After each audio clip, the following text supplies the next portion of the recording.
Hi everybody, it's me again, and I thought since I'm still here in lovely Michigan, I would give you a tour of my childhood home. This is the house that I grew up in all the way until I graduated high school. So come with me on a tour. I am currently taping from my former bedroom. This is the bedroom I grew up in, and it's not my bedroom anymore. If we take a look around, my mom is like scrapbooking queen, and so everything is scrapping. I'm a little bitter. I kind of feel like maybe they should have just left my stuff as it was, but whatever. I've moved on. Okay, let's go find my mom and dad, see what they're up to. I actually taped earlier and I lost it, so they're probably not going to be pleased I'm coming back wanting more. Hi, I'm back. It didn't record. I went to look and it didn't record, so we're back. Hi, Mom. What are you doing? I don't see a picture. Well, it's up there. See the little green light? It means it's taping. Okay, what are we doing? Peeling I'm potatoes. What are your words of advice? Study hard, get good grades, listen to your mom and dad, go to church. Wise words from my mother. Thanks, Mom. These potatoes look good, don't they? Okay. Dad, we're back. It didn't record last time, so we're back. There's my dad reading. What are you reading, Dad? It's recording. The light's on up there. Oh, even though it's just shows Yeah. that I'm reading a book called Killing Kennedy, written by William O'Reilly. And it's good? It's very good. On a scale of 1 to 10? 7.5. 7.5. That's pretty good. All right. Thanks, Dad. All right. And then I'll show you over here because I know you'll be just laughing hysterically over this. This is pictures from these are my senior pictures from high school. Let me pull up here. Okay. So you can see, there I am. Oh, look at me, so young. On a swing. Yeah, even my dad's laughing at that one. Okay, thanks, Dad. Okay, back up to my bedroom / the scrapbooking room. That's about all the excitement there is going on here right now. See, it's pretty exciting because you'll be able to meet my sister and her husband and my nieces and nephews on the Michigan trip. And you my mom and dad right now. You don't get to meet my brother, though, but there's some pictures up here. That's my brother. There's a horrible glare. Can't really see it very well, but that's him. And then that's my brother and his wife right there. And, oh, you guys, it's a picture of my whole family. It's kind of lopsided here. My whole family. And if you can see right here, that is Grandma Wheatholder.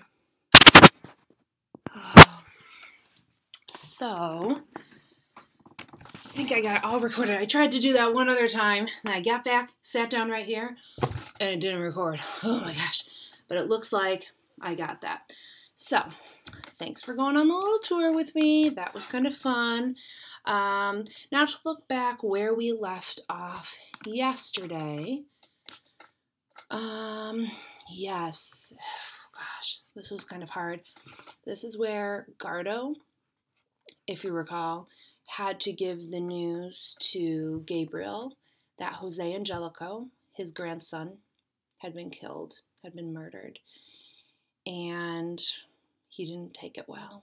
I mean, to hear that kind of news after everything that you've been through, as he's been through, of being falsely accused of a crime, sent to jail for 27 years, and then to hear that happens to your grandson, that's a tough blow. If you recall yesterday too, Gardo was asking him about these certain words, these certain phrases. It is accomplished, and go to the house now and your soul will sing. It's still kind of a mystery to us. It's definitely a mystery to Gardo, and even Gabriel Landres himself seems a little perplexed by what this could possibly mean. I think we're ready for chapter 8. This is me, Raphael, Ah, Raphael. We haven't heard from him in a while because he's not even on the trip with Gardo and Olivia. He and Rat stayed back in Bahala, if you recall. So I wonder what's going on back in Bahala. Sister Olivia was a good friend to us that day, and for reasons that will be clear soon enough, we did not see her again to say thank you. Writing this is a way to say thank you, and one day maybe we will meet again and say it the way we need to say it. I'm so sorry for deceiving you, sister. I must talk about what we did while Gardo was in the jail, which was important. Then I will hand over to Rat and write for him. You see, he and I decided to do something too, because it was hard sitting, waiting, and waiting all day. And I have not felt right since the police station. I cannot stay still, and everyone is looking at me always. We took the letter again and stole off by the canal to a place nobody goes, a place I felt safe in, where you could see people coming. We squatted down and went over the newspaper cuttings again, me reading them out all the way through. I read the letter too, which was coming apart in my hands by now. We both knew it almost by heart since we'd been helping Gardo remember it. Even the jumble of numbers stuck on at the end. I think it was kind of a smart move on their part. The letter that they found at the train station from Jose to his grandfather Gabriel, that he didn't take that into the prison because they're corrupt, we know. And two, they typically make you empty your pockets as they did, so they probably would have found the letter. So it's probably good that they didn't, and that he just, remembered it and was able to leave it behind. Those names again coming at us. Jose Angelico, the man killed in a police station. He felt like a brother to me now, and I was dreaming about him. Gabriel Alondres, his friend in Colva prison. And now, the fat Senator Zapanta. When I read the line about Senator Zapanta, Rat stopped me and made me reread it. If only you could go to Zapanta's house now, it would make your soul sing. What does that mean? Said Rat. I didn't know. We'd all been saying that every time we read it. I don't know. Don't know. Where's his house, though? Maybe we should visit. Green Hills, I said. Everyone knows that. Same place as Jose Angelico. The senator was a famous man, and everyone knew he had a place out there, just beyond the city, big as a town. Everyone knew he was rich and old, and I'd seen his fat face in the papers I hooked up. Oh, so often. Papers that, more often than not, wrapped up the stupa. Everyone knew he owned big pieces of the city. There are only 5 or 6 families who do out here, and his name was on streets, on a shopping mall, in the fancy part of town, and in rising skyscrapers. He was a big man in every way. Vice president for 2 years, and his smiling face everywhere. It was Rat's idea to pay him a visit, and I liked the idea, if only to get me out of Bahala. Why would seeing the place make your soul sing? Said Rat. We wondered and agreed that taking a trip might tell us. It seemed to me the problem would be the usual one: money for the bus. I'd given everything to my auntie, so I was broke again. Rat said to me, "It's okay, I got enough." I have to say, I didn't believe him. I said, "How have you got anything?" I didn't say it to be mean. It's just, he's about the poorest looking boy in the dump site, so the idea that he had more than a peso made me smile. He smiled right back at me and shook his head. "I've got more than you think," he said slowly. "Come with me and let's see who's poor." And that was was when I came to learn a few things about Rat that I had never known and never asked about. We cut back to the trail that takes you to the disused belt number 14, checking the whole way that nobody was watching. I could not shake it off, and I was always watching behind me. So when we went down the steps and the rats flew up, I cried out, and he had to hold me like a little kid. That would have been me, too. When rats are involved, That's where I draw the line. How do you live down here? I said. It was the most disgusting place on the whole dump site. He just laughed. It's the best house I ever had, he said. You don't like it because you're lucky. You always had a house. I don't know how you stand it, boy. They don't bother me. I'm telling you. You get some that are friendly. What about at night? I said. They never take a bite out of you? Rat laughed at me. They have a sniff, okay? Maybe when I'm sleeping. But what are they going to bite? There's no meat on me. He lit a couple of candles. I could hear scufflings in the wall and mewling yelps. There's a nest somewhere, I said. I want to sleep down here if you paid me. There's always nests everywhere. That's a big one, though, okay? They kept me awake last night. Must be hundreds of them. Oh, and by the way, that bag? What about it? Just the thought of the bag, and I froze up. You can tell the police to come down here and look, because that bag is gone, Raphael. 2 nights and they'd eaten it. The wallet, too, chewed up and disappeared. He was rocking a brick backwards and forwards gently.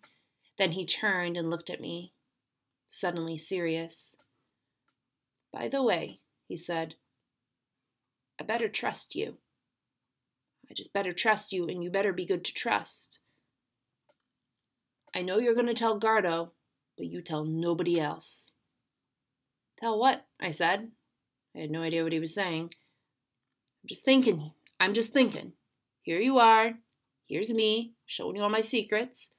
You could rob me blind now, you and Gardo. What would I do then? He was fierce, and all I could do was laugh at him. Not to be mean, but the idea of robbing Rat was crazy. What is there to rob? I said. A little pair of shorts? And you're wearing them. Rat started to laugh right back at me. It was a high-pitched squeak of a laugh. The brick was on the floor now, and he was reaching into the space behind. Carefully, with thin fingers, with the rats going crazy all around us, he removed a small metal box, not much bigger than a cigarette carton, and closed up tight. He set it between his feet and opened it. He grinned up at me. Not much to rob, huh? You want to see what I've got? I got more than you think. What's in there? Buried treasure, boy. 2,326 pesos. My going away fund. Sure enough, he showed it to me, counting it out. I think the amazement must have shown in my face because he started laughing again and rocking on his heels. I got one more box for just day-to-day stuff, he said. One more tin box, that is, so the rats don't eat it. 260 in that one. I figure today we're on kind of a holiday, so I'm going to borrow out of this one, the traveling box. But how do you get so much? I said. I was totally amazed. 2,000 was a fortune for boys like us. Think about that for a second. Turn and talk to the person next to you. How on earth would anybody, especially Rat, of all people, be able to have that much money? Wow. Turn and talk.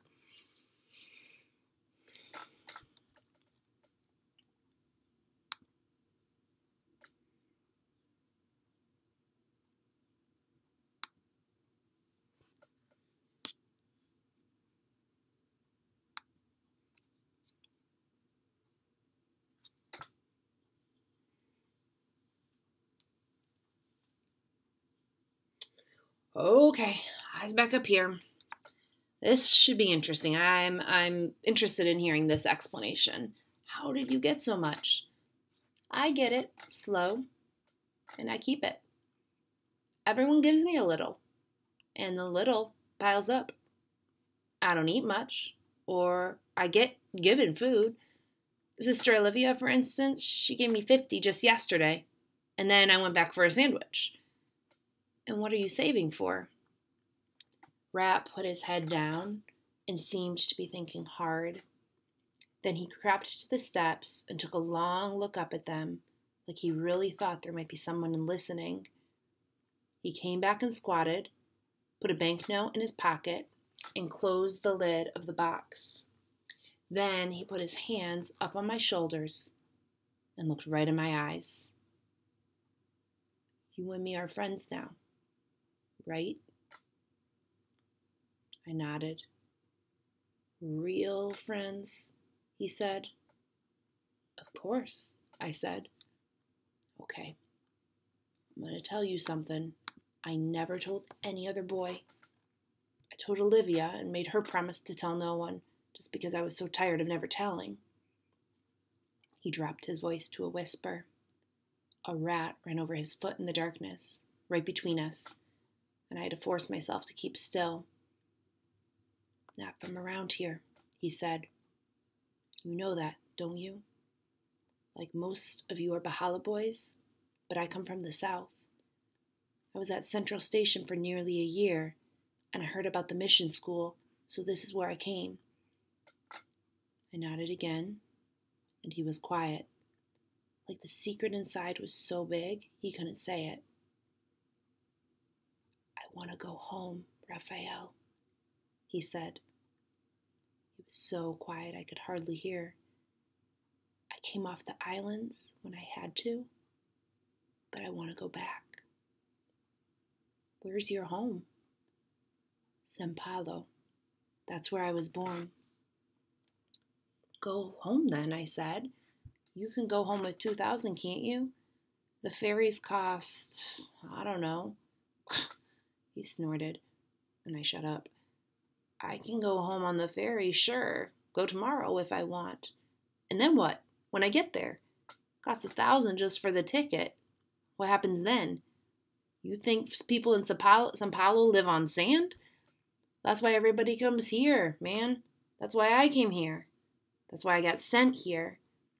I gotta make a stake. 50,000 is what I need. Then I buy a boat, and I can go home and fish forever. You can fish? I said. Of course I can fish. I was fishing before I could talk. I could swim before I could crawl. I'll buy a boat, and I'm going to fish and fish and fish. I looked at Rat then because he sounded so fierce, and that wide-eyed, old little face looked back at me. I tried to imagine him back on his island, San Paulo, steering his fishing boat, throwing out the lines. I'd heard of the place, of course, and never known it was Rat's home. It was a place people talked about, and I knew it was a long, long way away. Tourists went there, and it was supposed to be as beautiful as paradise. You cried when you got there, and you cried when you left. That's what people said. With a boat, I can fish, he said. That's gotta be better than what we do here, hasn't it? Huh? Little house on the beach. He was looking at me hard. Fishing boat out on the sand. None of this stink. None of this crazy way to make a living. You, me, Gardo, too. All of us, maybe. Sun comes up, and we're already out. Been out all night, maybe. Think about it. I can't fish, I said. So what? He said. I teach you. Cook what you need, sell the rest at the market. Grow flowers. I had a sister that grew flowers right out of the sand. You like the thought of that? We need more money, I said. We need to buy 3 boats, not 1. Yeah, said Rat. Maybe so, but... He was quiet a moment, thinking hard. Whatever happens, we can't stay here much longer, can we? I don't know, I said. I guess we've got to wait and see what happens. You can't stay here, Raphael. You'll always be thinking that they're coming back for you. I was still swollen up and bruised, but the cuts were healing. My ribs were aching from when they hauled me in back through the window, and every time I touched them, I felt sick again. So, yeah, I did know what he meant. But how he knew it, I don't know. That time with the police had changed everything. And people seemed different now, too. People were looking at me strangely, like I'd brought bad luck. They'd all been pleased to see me back safe, but my auntie was scared, and I was scared. There was something else, too, that I never told Rat because I was ashamed. It was sleep. I was finding sleeping hard. I was having nightmares and waking up crying. I'll tell the truth. I said I would. I was wetting myself, too. I would wake up with Gardo holding me like I was a baby, and the cousins waking up scared, crying out, and the neighbors banging the walls because I was screaming so loud. I think Auntie wanted me out, and I didn't know what to do about it. Oh my, the next chapter is told by Rat. Have we heard a chapter from Rat yet? I don't think so. Ooh, it's a long one. Okay, that is where we will leave off, everybody. Thanks for being such good listeners. I hope you're being awesome for the sub because we are T-minus 6 days away from leaving for the Michigan trip. And I hope that almost everybody can be on plan A and that nobody has to be on plan B, but that is up to you. So be good. Bye.